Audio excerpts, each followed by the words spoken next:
한 지혜로운 왕이 있습니다. 그가 삶을 자세히 들여다보니 온통 하나님의 선물입니다.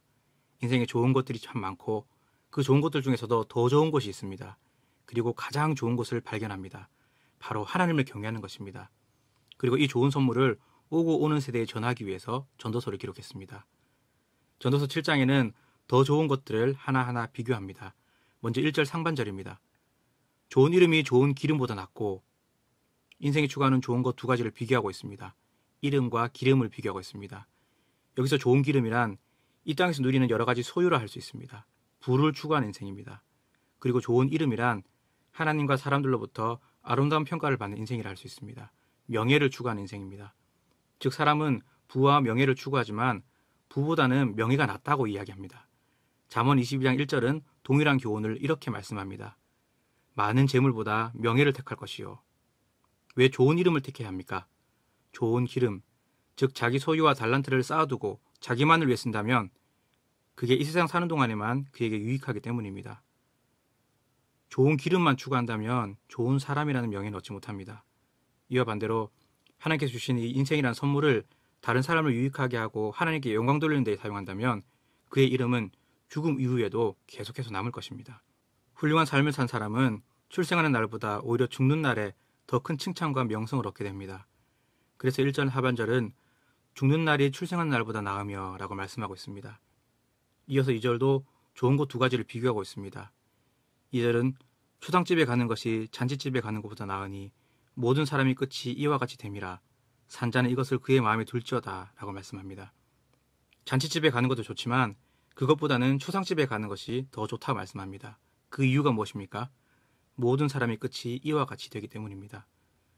우리가 초상집에 가면 두 가지 사실을 새삼스럽게 떠올리게 됩니다. 그건 나도 언젠가 죽는다라는 것과 이 세상의 삶은 한정되어 있다는 것입니다. 그래서 2절은 너도 이같이 될 것을 마음에 두라 라고 말씀하고 있습니다. 사람은 죽음 앞에서 진정 중요한 것이 무엇인지 생각하게 됩니다. 우리가 죽음이라는 한계를 기억할 때에 현재를 더욱 의미 있게 살아갈 수 있습니다. 이렇게 죽음도 인생의 깊이를 만드는 선물이 됩니다. 죽음은 생각보다 우리 가까이 있습니다. 우리나라에서 오늘까지 코로나19로 돌아가신 분이 326명으로 매일 한 분 이상씩 떠나기도 하시지만 그보다 압도적으로 많은 수인 매년 30만 명의 대한민국 사람들이 이 세상을 떠나고 있습니다. 우리에게 주어진 날도 금방 끝이 날 것입니다. 이 짧은 인생을 허비하지 마시고 더 좋은 일에 힘쓰시기를 축원합니다. 3절에도 계속해서 비교가 나옵니다.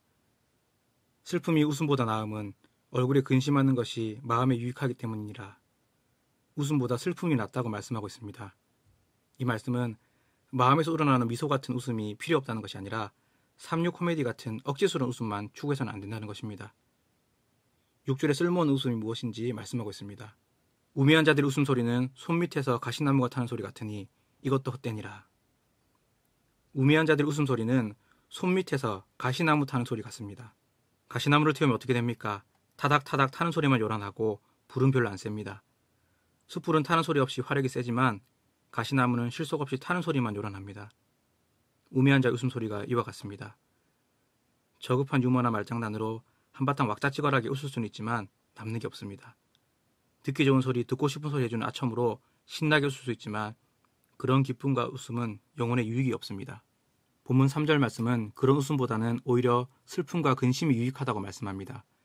여기서 슬픔과 근심은 인생을 비관하는 자세가 아니라 깊은 반성과 회개와 참회를 말합니다. 고린도서 7장 10절에 좋은 근심과 나쁜 근심이 잘 대비되어 있습니다. 하나님의 뜻대로 하는 근심은 후회할 것이 없는 구원에 이르게 하는 회개를 이루는 것이요. 세상 근심은 사망을 이루는 것이니라. 세상에는 근심이 필요한데 사망을 이루는 세상 근심이 아니라 회개를 통해 구원에 이르게 하는 하나님의 뜻대로 하는 근심이 필요하다는 것입니다.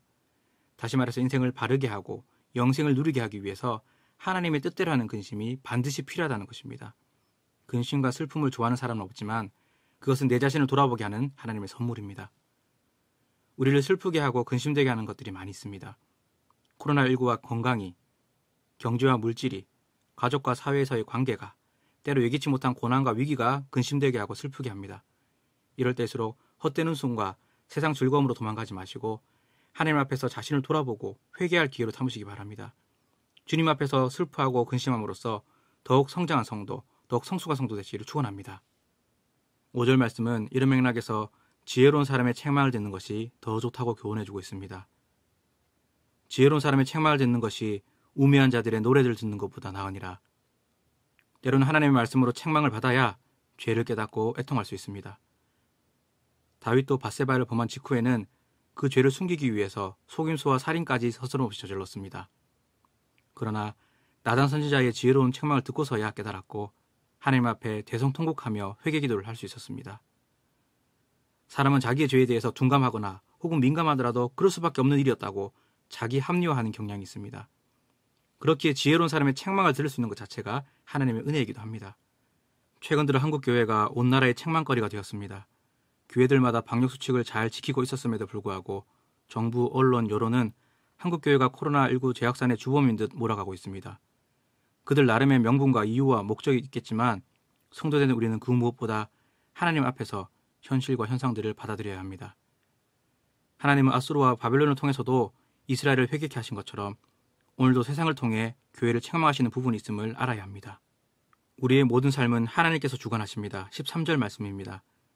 하나님께서 행하시는 일을 보라. 하나님께서 굳게 하신 것을 누가 능히 곧게 하겠느냐. 우리 인생을 주관하시는 하나님께서 일부러 굽게 하실 때가 있습니다. 하나님이 구부러뜨려 버리시면 아무도 그것을 똑바로 펼 수가 없습니다. 하나님은 왜 우리 인생에 굽은 것을 허락하십니까? 굽은 것들이 바로 우리 삶을 깊이 있게 만들어주기 때문입니다. 그 굽은 것들이 죽음과 슬픔과 책망입니다. 죽음과 슬픔과 책망은 하나님의 선물입니다. 죽음, 다른 이의 죽음을 대면할 때에 우리는 내 인생 마지막을 진지하게 고민할 수 있게 됩니다.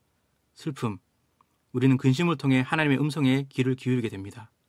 책망, 죄에 대해서 책망을 들을 때에 죄에 대하여 애통할 수 있게 되고 애통하는 자가 받는 위로의 복을 누릴 수 있게 되는 것입니다. 따라서 형통한 날에는 기뻐하고 감사해야겠지만 공고한 날이 올 때에는 되돌아보시기 바랍니다. 죽음을 통해 내 생의 마지막에 원하시는 그림이 무엇인지 생각해 보시고 고난을 통해 주시는 하나님의 음성이 무엇인지 들으시고 또 책망을 통해 내가 회개하기 원하시는 죄가 무엇인지 돌아보시기 바랍니다. 성도 여러분, 언제나 하나님 앞에서 삶을 돌아봄으로 그 영혼이 날마다 성숙하고 깊이 있는 인생 되시기를 축원합니다.